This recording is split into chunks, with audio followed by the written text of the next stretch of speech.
नमस्कार, A1 TV MPCG में आपका स्वागत है। मैं हूं आपके साथ हिमांशी कनेरिया। शुरुआत करते हैं खबरों की। टीकमगढ़ के खरगापुर में हैवानियत का मामला सामने आया है। आपको बता दें, आवासीय कोचिंग संचालक द्वारा मासूमों से किए रेप के मामले को लेकर आम आदमी पार्टी ने प्रेस कॉन्फ्रेंस की और लोकल पुलिस प्रशासन और भाजपा विधायक राहुल लोधी पर लगाया आरोप। जिला अध्यक्ष महिला विंग प्रीति खरे ने आरोप लगाया, पुलिस ने 3 दिन बाद आरोपी के खिलाफ केस दर्ज किया, लेकिन पॉस्को एक्ट की धारा नहीं लगाई। आरोपी कोचिंग संचालक ने गुपचुप तरीके से दोनों मासूमों को झोला छाप डॉक्टर से इलाज कराया, पर झोला छाप डॉक्टर अभी तक पुलिस की गिरफ्तारी से दूर है। किन नेताओं के इशारों पर पुलिस कार्रवाई से दूर भाग रही है? क्यों बचा रही है पुलिस झोला छाप डॉक्टर को? भोपाल से तरुण कुमार की रिपोर्ट।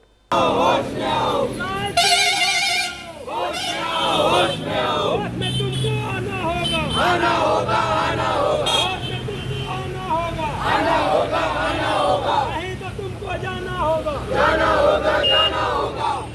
शिवराज सरकार होश में आओ, शिवराज सरकार होश में आओ, सरकारी वो संरक्षण बंद करो, बंद करो। अरे बलात्कारियों को बचाना बंद करो, बलात्कारियों को बचाना बंद करो। शिवराज सिंह शर्म करो, बलात्कारियों को बचाना बंद करो। अरे मामा नहीं कसाई है, मामा नहीं कसाई है। शिवराज सिंह शर्म करो, बलात्कारियों को बचाना बंद करो। शिवराज सिंह हाय शिवराज सिंह हाय बलात्कारियों की पार्टी हाय शिवराज सिंह मुर्दाबाद, शिवराज सिंह मुर्दाबाद, शिवराज सिंह हाय शिवराज सिंह हाय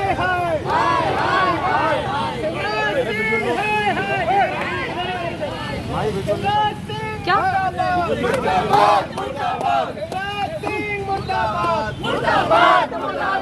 शिवराज मामा शर्म करो। आज क्या पूरा मामला वही है जो सालों से चल रहा है। आप देखेंगे प्रदेश में बलात्कारियों की संख्या दिन ब दिन बढ़ती जा रही है। NCRB का डाटा कहता है कि नाबालिगों से दुष्कर्म के मामले में मध्य प्रदेश टॉप पे है। वहीं आप देखेंगे मध्य प्रदेश के जो हमारे मुखिया हैं शिवराज सिंह चौहान, वो साफ साफ ये कहते हैं कि हमने ये कानून लागू किया है कि जो बलात्कारी होगा उसको फांसी दी जाएगी।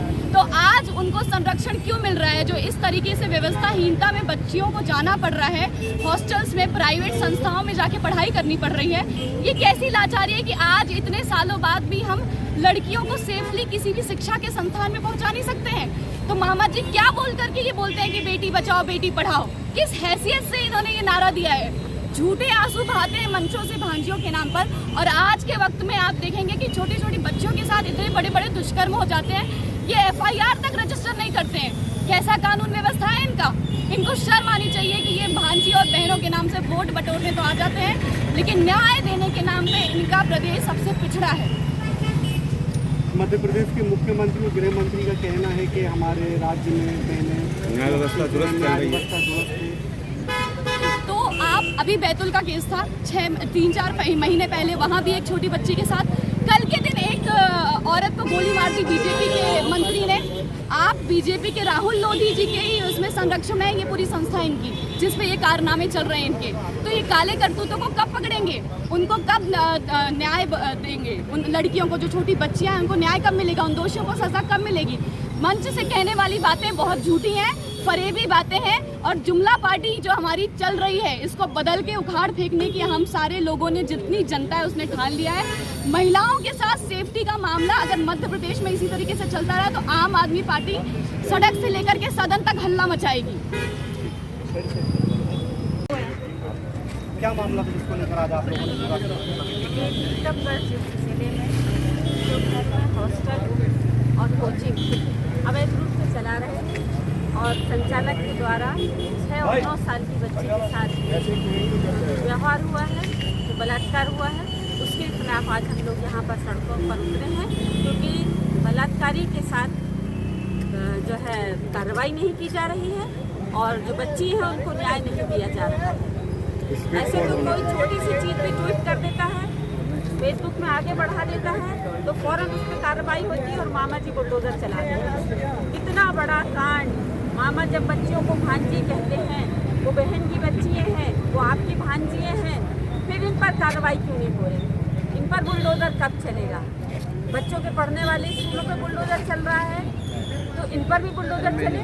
ये तो कानून के खिलाफ में जा रहे हैं, सरासर नियम तोड़ रहे हैं, कानून तोड़ रहे हैं। तो आपको इसको बुलडोजर चलाना होगा और उसके बाद आपको फांसी देना होगी जिन्होंने बलात्कार किया है, बलात्कारियों को, और बच्चियों के साथ न्याय करना होगा। हम इनसे इसकी मांग करते हैं। अगर नहीं कर सकते तो आप अपने पद से इस्तीफा दे दीजिए, कि आप बिल्कुल इस पद के लायक नहीं जो बच्चों के साथ न्याय ना करवा सकें। आज आपने शिवराज सिंह का पुतला दहन किया यहाँ पर, इसको लेकर अगर आपकी बात नहीं मानी जाती तो आगे और क्या रणनीति होगी आपकी? आगे हम लोग फिर नई रणनीति बनाएंगे और सड़कों पर ही रहेंगे, सड़कों पर रहेंगे, लड़ाई लड़ेंगे, क्योंकि ये बच्चियों की लड़ाई है और बच्ची भी नाबालिग है, हमारी बेटियों की लड़ाई है। और आम आदमी पार्टी हमेशा आम लोगों की लड़ाई लड़ते आए हैं और आगे भी हम सब मिलकर लड़ाई लड़ेंगे। आम आदमी पार्टी के साथ है, उनके हित के लिए, जनता के हित के लिए हम उतरेंगे और मैदान में ही रहेंगे, लड़ाई को आगे बढ़ाएंगे। क्या मामला है आज जो आप लोगों ने किया? ये टीकमगढ़ का एक मामला है जो कि मीडिया में भी काफ़ी आप देख ही रहे होंगे कि छोटी छोटी बच्चों के साथ बलात्कार हुआ है। एक इलीगल तरीके से वहाँ पर एक कोचिंग सेंटर चलाया जा रहा था रेसिडेंशियल, जिसमें कि वहीं के संचालक ने बलात्कार किया है छोटी छोटी 6 और 9 साल के बच्चों के साथ। पहले तो FIR करने में पुलिस ने बहुत देरी करी है, सुनवाई ही नहीं हुई। फिर जो पॉक्सो एक्ट के अंडर में ये पूरा रजिस्टर होना था मामला, ये पॉक्सो एक्ट के अंडर में रजिस्टर नहीं हुआ है। और शिवराज सिंह चौहान का ये समय समय पर जब इस तरह के कांड होते हैं तो उनका नकाब जो उनके मुंह पर से है, मामा वाला जो नकाब है, वो उतर के फिक जाता है। और उसी नकाब को उतारते हुए आज हम लोगों ने उनका पुतला भी दहन करा है कि जब वो बच्चियों को सुरक्षा ही नहीं दे पा रहे हैं, शिक्षा नहीं दे पा रहे हैं, कुछ दे ही नहीं पा रहे हैं, तो उनको क्या अधिकार है उस कुर्सी पर बैठने का। आज आम आदमी पार्टी का एक एक कार्यकर्ता, महिला मोर्चा और एक एक जन जो प्रदेश का है, वो शिवराज सिंह चौहान से इस्तीफा मांगती है, क्योंकि वो नाकाम रहे हैं इस प्रदेश की जनता को किसी भी तरह की व्यवस्था देने के लिए। तो इसलिए इस्तीफा दें, और अगर जब तक वो इस्तीफा नहीं देते हैं, जब तक हमारी इन बच्चों को न्याय नहीं मिलता है, फास्ट ट्रैक कोर्ट में इसको चलाया जाए इस पूरे केस को और तुरंत न्याय दिया जाए। नहीं दिया जाता है तो हम आम आदमी पार्टी का एक एक कार्यकर्ता सड़कों पर आंदोलन के लिए उतरेगा।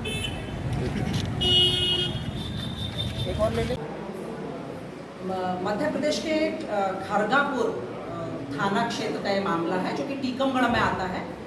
यहाँ पर एक अवैध रूप से कोचिंग सेंटर चलाया जा रहा है, जिसमें कि जो कि रेजिडेंशियल कोचिंग सेंटर है, और वो भी इसलिए चलाया जा रहा है क्योंकि मामा के प्रदेश में गांव-गांव में स्कूल शिक्षा है ही नहीं, स्कूल ही नहीं है, इसलिए बच्चियों को मजबूरी में इस तरह के अवैध जो सेंटर चल रहे होते हैं कोचिंग सेंटर, उसमें पढ़ने के लिए जाना पड़ता है। तो ये जो खरगोन का कोचिंग सेंटर है, इसमें 2 छोटी बच्चियों के साथ 9 और 6 वर्ष की बच्चियों के साथ दुष्कर्म हुआ है, जो कि उसी कोचिंग सेंटर के संचालक के द्वारा किया गया है। वहाँ पर इस तरह के जो भी कोचिंग सेंटर है, पढ़ाई के संस्थान चल रहे हैं, चूँकि स्कूल नहीं, चूँकि सरकारी स्कूल नहीं है, इसलिए जो जितने भी संस्थान चल रहे हैं, ये वहाँ के विधायक के संरक्षण में चल रहे हैं। जितने बाहुबली हैं वहाँ के, वो इस तरह के कोचिंग सेंटरों में और इस तरह के बिजनेस में एंगेज्ड हैं। और अभी जब ये मामला आया है, ये 13 मई का मामला है, और 13 मई के इस मामले में 3 दिन तक तो पुलिस ने रिपोर्ट ही लिखना उचित नहीं समझा, जबकि इतनी छोटी बच्चों के साथ जब केस हुआ है तो सुप्रीम कोर्ट का स्ट्रिक्ट आदेश है कि 0 पर FIR होनी चाहिए और पॉक्सो एक्ट लगना ही चाहिए। तो ये बिल्कुल भी नहीं लगाया गया है, और इस मामले को बिल्कुल माइंड करने के लिए, क्योंकि पॉक्सो एक्ट लगते ही वो मामला उस एक्ट पॉक्सो के अंडर में जाता है, तो इन्होंने ये वाला एक्ट उसके ऊपर नहीं लगाई है। ये वाली धारा, मामूली सी धाराएं लगाकर संचालक को गिरफ्तार तो कर लिया है, और इस संचालक ने जब ये कृत हुआ है, उसके बाद उन्होंने किसी झोला छाप डॉक्टर से वहाँ एक इलीगल तरीके से, किसी को भी बताया नहीं गया, ना परिजनों को ना किसी को, इलीगल तरीके से उस कोचिंग सेंटर में उन बच्चों का इलाज भी करवा दिया गया। और जब ये वाली बात परिजनों ने पुलिस को बोली तो पुलिस ने अपनी रिपोर्ट में कहीं पर भी उस चीज को उन्होंने मेंशन नहीं करा है।